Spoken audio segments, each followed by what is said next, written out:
La nouvelle s'étale à la une de tous les journaux. La justice congolaise ouvre une information judiciaire contre Moïse Katumbi.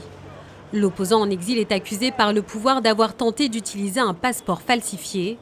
Faux, selon son entourage, qui monte au créneau. Je ne vois pas pourquoi les règles de notre pays changeraient chaque fois qu'il s'agit de Moïse Katumbi. C'est un citoyen comme tous les autres.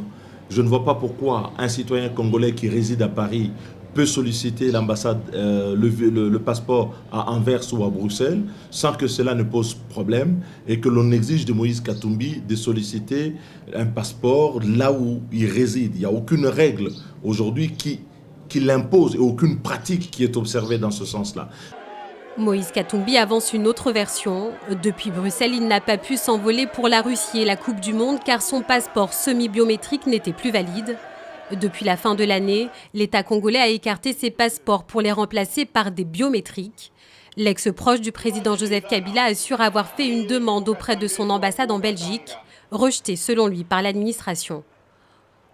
Au ministère de la Justice, on balaie ces accusations d'un revers de la main. Le passeport biométrique a été retiré du système.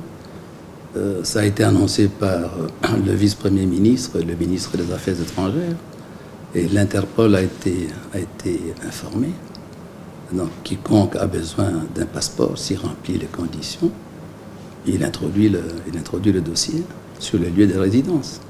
C'est ça, la règle. Une règle que Moïse Katumbi a su respecter. Il a fait savoir qu'il serait incapable de falsifier un passeport. Le dossier est maintenant entre les mains du parquet général de la République.